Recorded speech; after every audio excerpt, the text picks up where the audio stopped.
time, all participants are on a listen-only mode. Later, we will be conducting a question-and-answer session. Please note that this conference is being recorded. I would now like to turn the conference over to Jeffrey Williams, Gevo's Vice President, General Counsel, and Secretary. Please go ahead, Mr. Williams.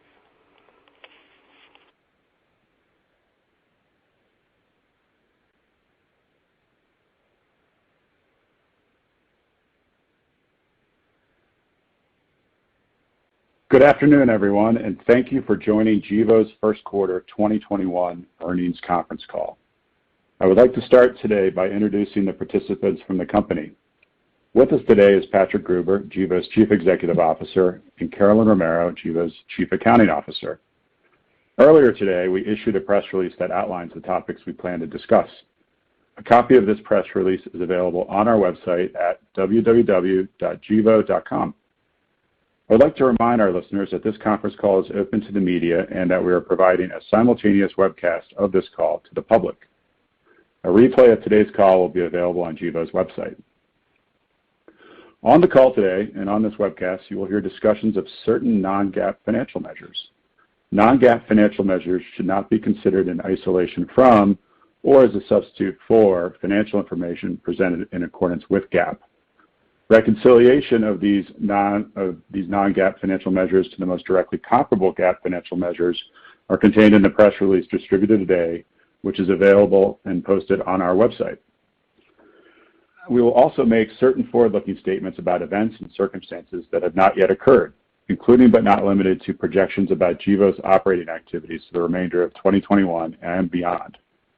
These forward-looking statements are based on management's current beliefs, expectations, and assumptions, and are subject to significant risks and uncertainties, including those disclosed in Gevo's Form 10-K for the year ended December 31, 2020, which was filed with the U.S. Securities and Exchange Commission, and in subsequent reports and other filings made with the SEC by Gevo, including Gevo's quarterly reports on Form 10-Q. Investors are cautioned not to place undue reliance on any such forward-looking statements. Such forward-looking statements speak only as of today's date, and Gevo disclaims any obligation to update information contained in these forward-looking statements, whether as a result of new information, future events, or otherwise. On today's call, Pat will begin with a discussion of Gevo's business developments. Carolyn will then review Gevo's financial results for the first quarter of 2021, and following that presentation, we'll open up the call for questions. I'll now turn the call over to Pat. Thanks, Jeff. Well, we're on track to accomplish our goals for this year. The engineering of Net Zero 1 is on track. The debt solution with Citi to finance Net Zero 1 is actually ahead of schedule. We still have a lot of work to do, but so far, the Net Zero 1 project is looking very good. We broke ground on our RNG project. It should come online next year.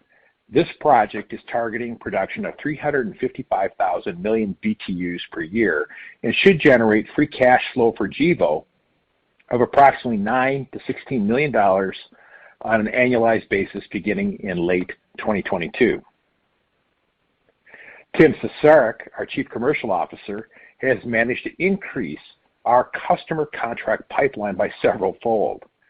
We now are discussing and negotiating upwards of $10 billion of take-or-pay offtake agreements on a revenue basis.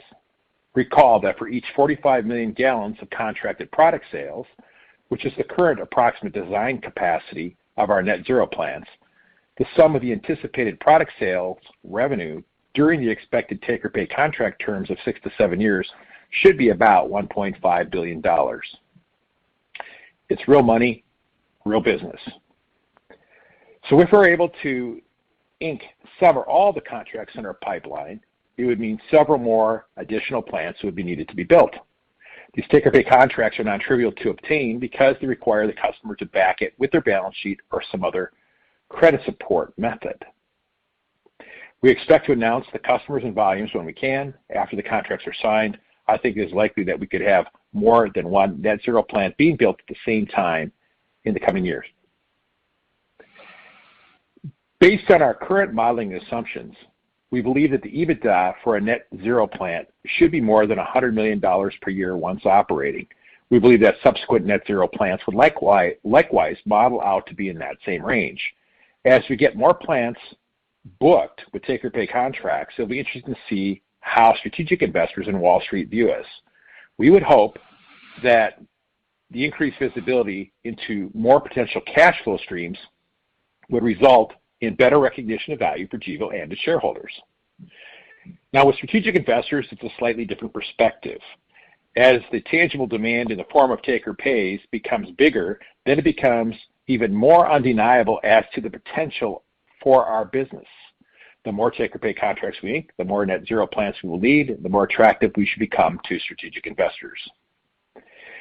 Next, I want to address questions from several investors about one of our proposals in our definitive proxy statement for our annual meeting of shareholders to be held on June 9th, 2021.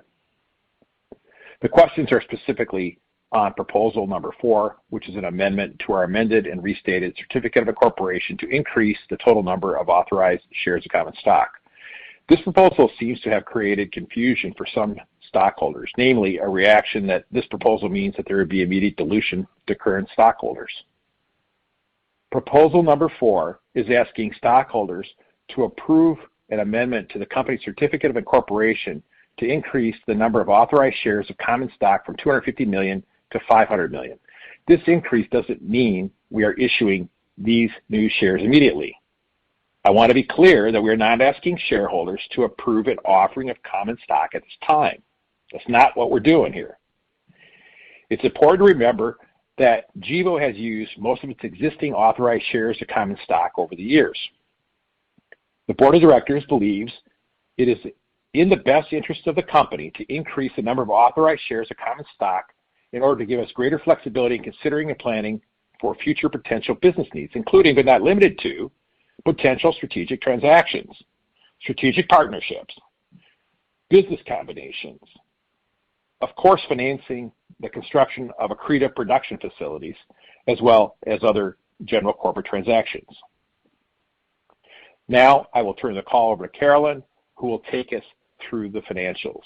Carolyn? Thank you, Pat. Gevo reported revenue in the first quarter of 2021 of $0.1 million as compared to $3.8 million in the same period in 2020. During the first quarter of 2021, there were no hydrocarbon revenue compared with $0.1 million in the same period in 2020.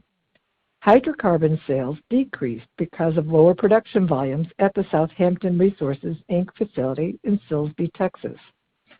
During the first quarter of 2021, no revenue was derived at the Luverne facility from ethanol sales and related products compared with $3.7 million during the same period in 2020.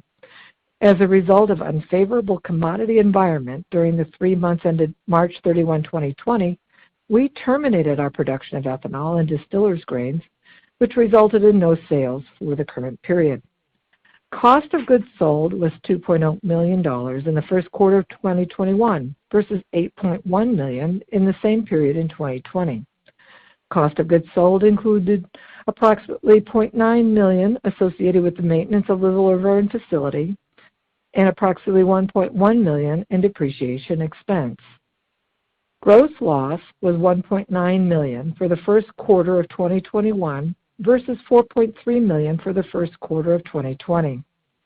Research and development expense increased by $0.8 million during the first quarter of 2021 compared with the same period in 2020, due primarily to an increase in personnel and consulting expenses.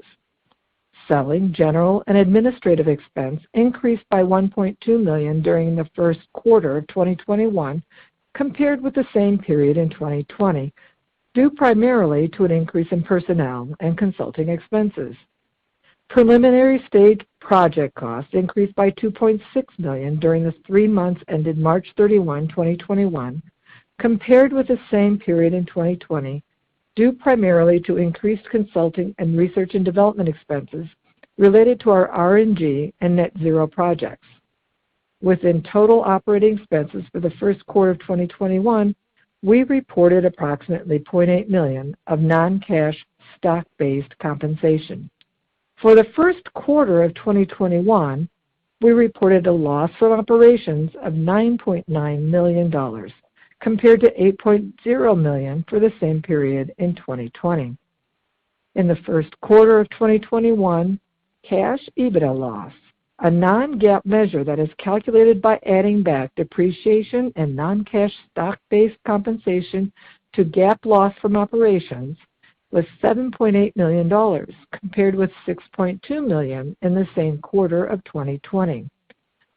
There's no interest expense for the 3 months ended March 31, 2021, a decrease of $0.5 million as compared to the same period in 2020, due to the conversion of all of our 12% convertible senior notes due 2020-2021 to common stock during 2020.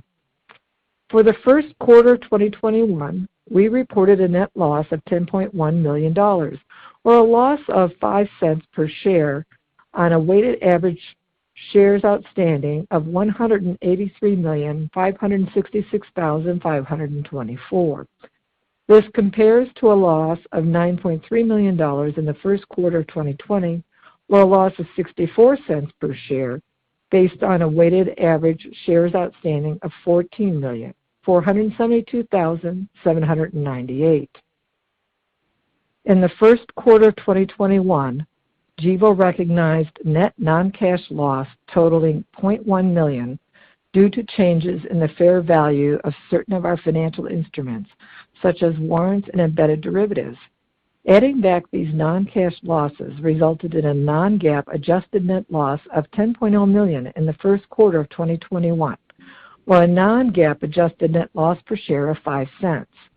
This compares to a non-GAAP adjusted net loss of $8.5 million in the first quarter of 2020, or a non-GAAP adjusted net loss per share of 0.59 cents. Now, I will turn the call back over to Pat to wrap things up. Thanks, Carolyn.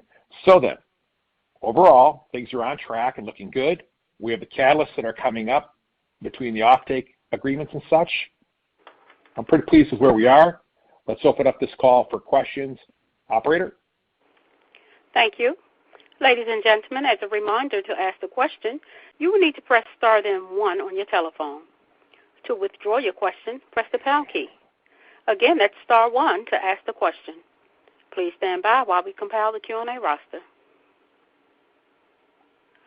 Our first question comes from the line of Amit Dayal with H.C. Wainwright. Your line is open. Thank you. Good afternoon, everyone. Appreciate taking my questions. Pat, did you say that you are pursuing $10 billion worth of offtake agreements? We're more than pursuing them. That's what's being worked on and actively negotiated in various forms. That's a threefold increase. This is a game-changing kind of a thing for us, considering where we had been and what we're doing.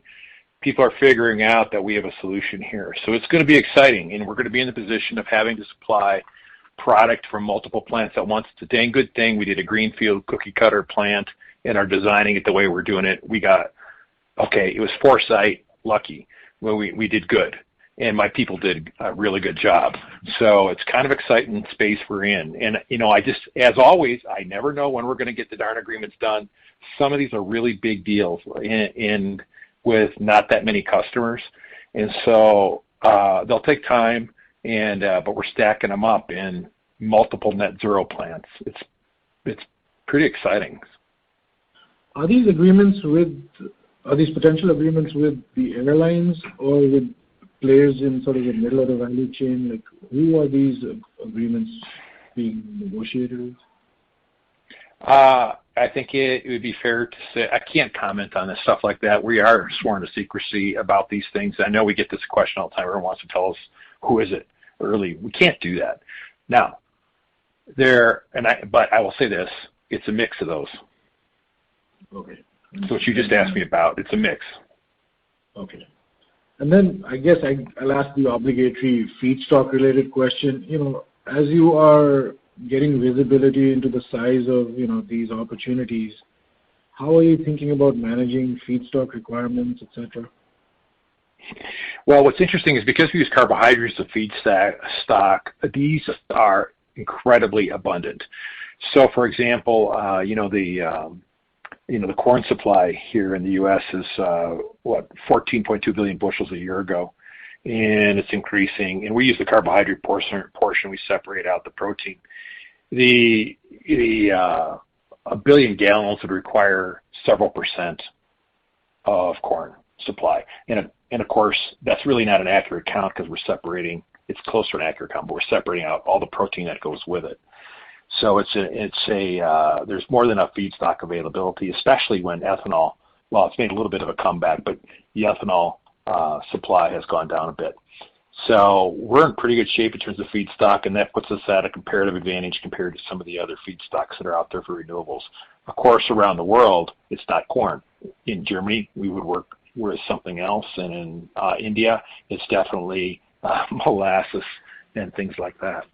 So, and I think in South America, as we get going, you'll see us work with molasses and other products. So carbohydrates are a great feedstock because they're so ubiquitous in such large amounts, especially compared when one's looking at oil seeds or one of those other things. So just to, so these net zero plants don't essentially have to be in the U.S. They could be, in other geographies? Sure they can. It's a concept. So what we're doing is building plants and building in the renewable energy infrastructure that goes with them. Because of the way we process things, we have the ability to take and put like a water treatment plant. We'll put that water treatment plant in, it makes biogas. We use that to do the thermal demand for the plant, displacing the fossil-based natural gas.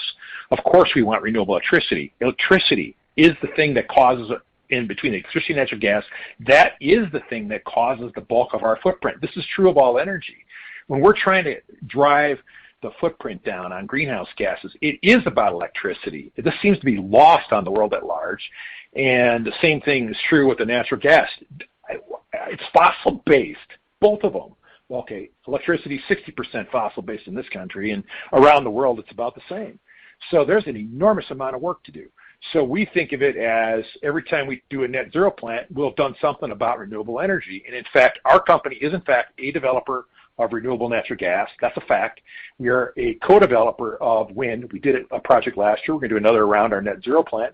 And you know what? We're going to continue to be active in the renewable energy. And it was just a different mentality about what needs to be done to solve these greenhouse gas problems and make money while we do it. Understood. The green bond for the RNG that you issued, is that allowing you to pay a lower interest rate versus, a regular bond, I guess? Hey, Lynn, are you on the line, Lynn?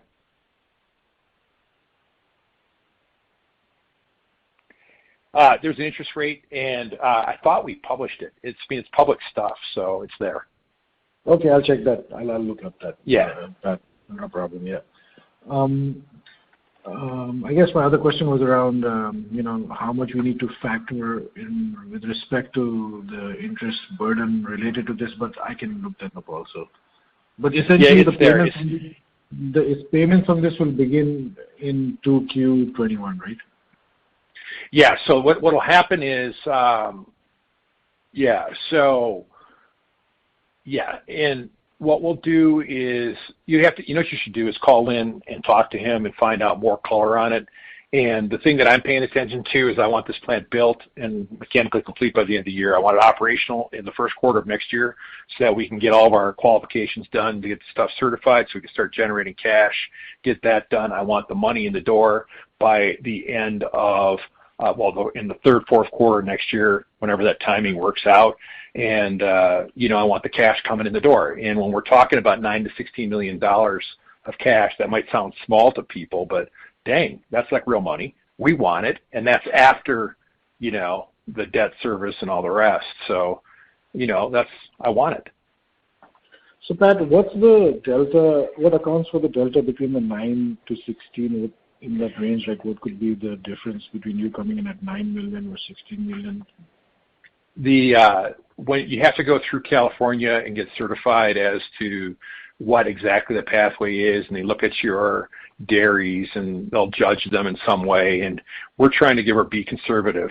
So in the worst case scenario, we say it's 9 We think it's more like 16, and so we're just giving ourselves a range so we can hit something that's reasonable. But you got to go through this whenever you got to go through the certification process, which is normal. You got to get their blessings to say, yep, that's legit. It depends on how they're looking at things at that time, and because it's in future world, we just say, okay, we plan on 9, hoping it's 16. Okay. As the cash out. On the revenue side, what that means on the revenue side is it's like $23 to $28 million for revenue. Okay. So this will get narrowed down once you get the certifications, et cetera, basically. That's it. Well, we would know. We would know then. We will know. If they do what they have done in the past, it's the high side. Okay. Understood. And I guess my last question was around, what the expected cash levels would be as you exit 2021. I don't know if Len is online, but I can follow up with him if he's not available. Yeah, I'd follow up. It may be that we have some long lead time items. I think we talked about that once before, where we may have to put money down on long lead equipment for net zero plants. That might be, tie up $20 million or something. But I don't know. We have to ask him exactly, and we'll have to sort through that as we get further along. Lynn, you're here? Yeah, I'm sorry. I was dropped, so I'm back. What was the question? The question was, where do you expect to be with your cash position as you exit 2021? Ballpark. Yeah. About $490 million. Okay, understood. Okay, look, everybody, that has a big error bar around it. It depends upon if we do long lead equipment and pay for them or not. Don't write that one in stone, okay? And so it depends upon what we do. Yeah. The question, as I understood it, was expectation, and expectation to me is based on the development cost that we incur as we develop Net Zero 1. And yeah, it does depend on a lot of things, especially around long lead equipment deposits to advance the construction schedule. That's the big uncertainty. But so there is an error bar around that, but that's a point estimate. Yep, there you go. Well, thank you for that. Just one last one, I guess. The amendment with Scandinavian Airlines, Pat, was this related to volume or pricing or something else? Volume. Okay. It was volume. They came back for more. And I think we'll see more of that in the future from others. Understood. That's all I have. Thank you so much. Thank you. Our next question comes from the line of Sean Severson with Water Tower Research. Your line is open. Great. Thanks. Hey, Pat, I'm trying to understand, when you talk about $10 billion, I mean, when would all this pipeline want to start? I mean, is it like, are some of them saying they want to start taking delivery in 2027 or 2030, or are you talking about basically as fast as you could build plants, which to me means obviously you'd have many in parallel to facilitate? It's now it's in the game of wanting it sooner, faster, and all the rest, and it is about gasoline, alkylate, and jet fuel, both. And we can't do them fast enough. So we got to go through the cycle we're in to pin things down. And then the Net Zero 2 plant, I think, it'll be done in overlapping with Net Zero 1 as the hypothesis. Net Zero 3 could be done exactly at the same time potentially. So it depends on when we get the contracts done. It's going to get interesting. And then we got to think about how to do even bigger chunks all at once because it's that kind of a pipeline. And so it's getting to be interesting. People want the stuff fast. So Net Zero 1 is expected to come online in first part of 2024. I think it'd be interesting to see. Could we push it and get the Net Zero 2 online in 2024 as well? And the Net Zero 3, maybe. This is how we're thinking about it and why we're going to such detailed work and get it right on this engineering is so we can cookie cut these things to make them work with certainty. Are you seeing any interest or inclination in that pipeline where they want you to work with a strategic, or are you basically operating fine on your own? Obviously, signing offtake agreements, you're operating fine on your own. But I'm just trying to understand if there's a nuance there that they're saying, hey, we want big partners in this, or just the mentality of these customers. No, they get it. Is that we're interesting and unique as a company because we do development of our own renewable energy. We've learned how to do it. We are the experts in the fermentation chemistry side of things. We've run these big processes in our past lives. Everybody knows that. So everyone vets us. And they look at it and they go, well, you guys know how to do stuff we don't know how to do. So are people interested in investing? Yeah, there'll be times when we can take project investment in, or there's, people have been approaching us around corporate investments as well. And it's just we got to figure out the right timing. And so it's going to get interesting. But as far as execution goes, no, that's not easy. We know how to do that in the engineering firms that we work with, and there's lots of them that we're working with. It's a big group of them. They're pretty good at this stuff too, and my folk are really good project managers and leaders, and so you got to remember we've been here and done this before in our past lives, and so this isn't like a new rodeo for us. But no, people look at us and generally go, God, you guys are self-sufficient. The other thing that you got to remember, and that everyone should remember, and this is fundamentally different about us than most other companies. Most other companies make some kind of a soup as a product that has to get refined, and so they need a refinery. We don't. We make it deliberately, the jet fuel and the octane, and we can change if we want to make more stuff for gasoline, we can do that and without changing anything in the plant, just change the conditions. Or if I want to make more jet fuel, so in that sense we're like a chemical plant. This is a fundamental difference, and it is important when you think about how this marketplace can unfold. We've got a competitive advantage, I believe. I want to go another question about the kind of the pipeline. How diverse is it? You kind of nuanced it. You said there are some large ones in there, but just how diverse is that group? And for modeling purposes, should we assume that most of the plants and the offtake agreements have similar economics? Yeah, the way we think of it as every net zero plant of 45 million gallons generates EBITDA stream of plus $100 million. That's how we think of it internally, and it would have I'd have to do the math. You have to do the math to figure out across the life of the contract, 6 to 7 years, so 6.5 years, $1.5 billion of revenue across the life of the contracts divided by 45 million gallons is $5 and whatever it is, 10 to 15 cents a gallon. And so what I mean, there is a big variation in these contracts, I guess is what I meant. So when we look at, we sign up contracts and it's starting to fill up, we should think of very similar economics, use the same economics for all of them. Yes, what we do. Yeah. Okay. Yeah, we found a sweet spot on pricing where it works for everybody. It works well. It keeps the customers incentivized to work with us because they get some of the green value. It's interesting. Just to clarify the diversity in that pipeline. Oh, yeah, the diversity of the pipeline. So, what do you mean by diversity? Give me some. Is this 30 or 3 that are in there? I'm trying to understand, are these smaller? Got a couple.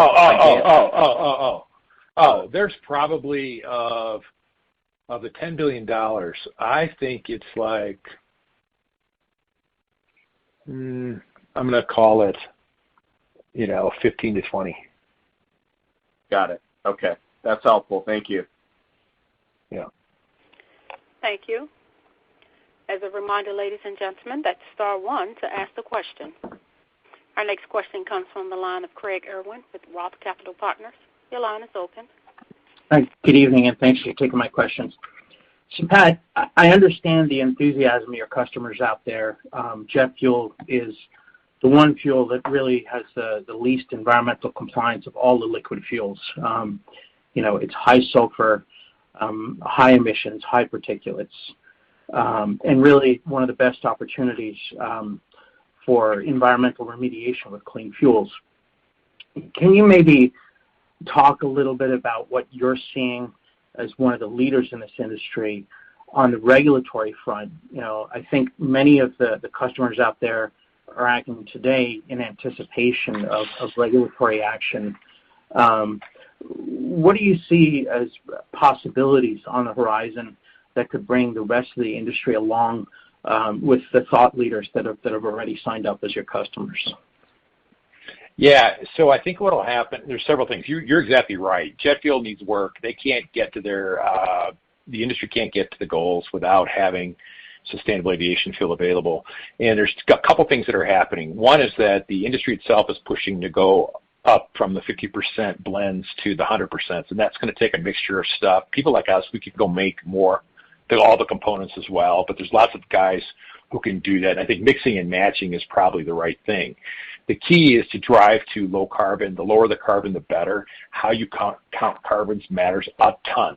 And you got to do it on a fair basis and legit. Otherwise, you start doing really weird, people do weird behaviors. So there's a bunch of things like that that are being cooked. And then the important ones are around, there's some bills proposed, like for blenders tax credits that would give like $1.50 a gallon for jet fuel produced in the States. And that would help the economics. The airline industry itself does not want to pay a premium for these fuels. They know they have to buy them. The model that we have for selling fuels allows them to share in the environmental benefits. And so we aren't quite as dependent upon this as other people, which is why we get some of these contracts and maybe others don't. Remember, we're getting on a take-or-pay basis, a real take-or-pay basis, and that makes us slightly different than most. Okay, excellent. So then just, economics are something that's going to be a little bit of a wiggle as production comes online. And, today really everything's based on forecasts. But can you maybe talk us through just the basic process that you see when you talk to regulators? Traditionally, for example, CARB starts with production today and looks at what you can achieve versus that baseline. So if you start off with, whatever it is, 600 ppm, I'm probably off of sulfur in jet fuel, and you can bring that, down to 500 ppm by mixing in 20%, clean fuels. That move down in the baseline is where the economic value is uncovered. And, that's a much bigger move down in SOx emissions than you're going to get in almost any other investment out there environmentally. I mean, are these the things that are factoring into the sort of regulatory considerations out there and some of the potential economic compliance values that will, impact the credit values as we look out onto the horizon? Because I assume there will be credits at some point for the compliance value of these fuels. Yeah, that's a really interesting point. So, what Craig is asking about is that there's going to be the NOx and SOx and the particulates are big deals. The sulfur problem is something that is hard to deal with, and it's inherent with petroleum-based products. You're right, we can eliminate that. And it's a clear cut, we can avoid it. We don't have it. And so this is a good thing. And likewise with particulates, we can get rid of those, and those are usually these aromatic compounds. You're right, they're valued. What I think is going to happen is we're going to see more regulation upon those things. In fact, even as part of the Clean Air Act, and I know you know this already, is that's already there. It just hasn't been implemented yet. Will the new administration start to push that stuff? Well, they should. They've been delaying it for how many years? A decade already. They should clamp down. That would benefit guys like us. And we normally don't talk about those benefits. Now, that said, one of the way that we price our product is that we do an index like to jet fuel or gasoline on some of these, like a premium gasoline, and then we get paid a premium on top of that just for its technical properties, which in part are related to its lack of particulate, lack of sulfur. So in our pricing models, we're starting to see value for that already, which is pretty darn interesting because it's way early on. So it's our customer's problem. They see it. It's coming at them, and they're trying to figure out what to do. Excellent, excellent.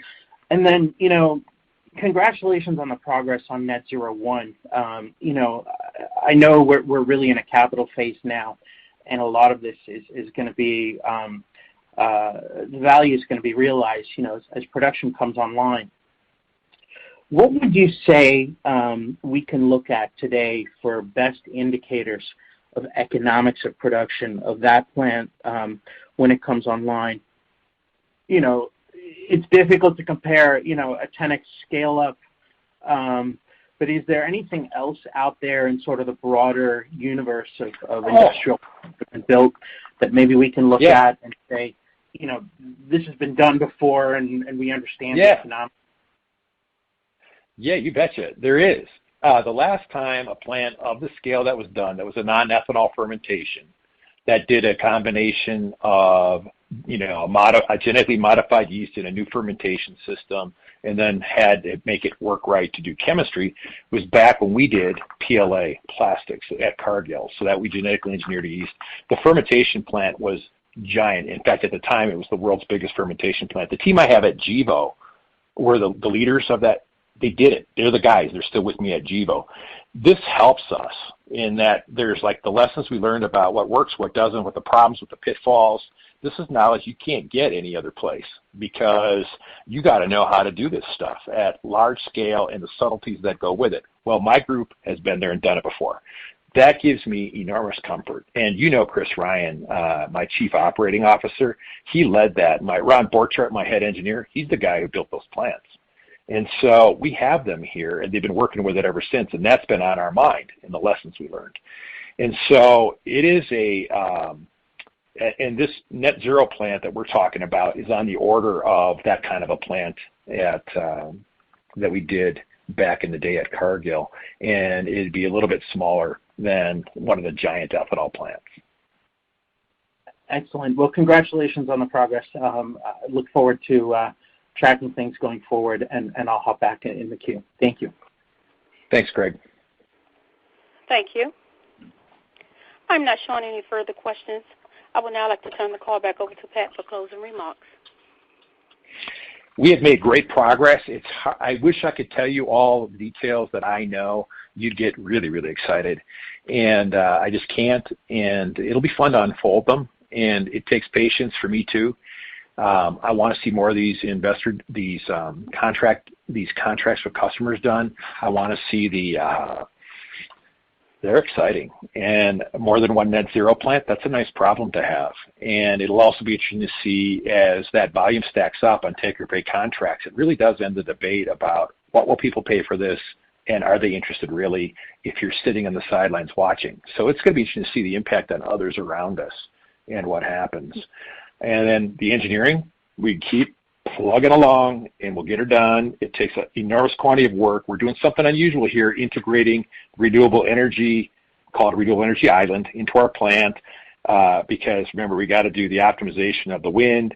We're going to be making hydrogen. We're having a debate about how much hydrogen should we make, and because we think that's the very best way to store some energy from the excess wind we'll have. There's a question of should we sell the stuff? We got a lot of things to sort out about how to conduct the integration. Thank God the technology itself is solid and worked out. So with that, thanks for joining us. Everybody have a good evening. Ladies and gentlemen, this concludes today's conference call. Thank you for your participation. You may now disconnect.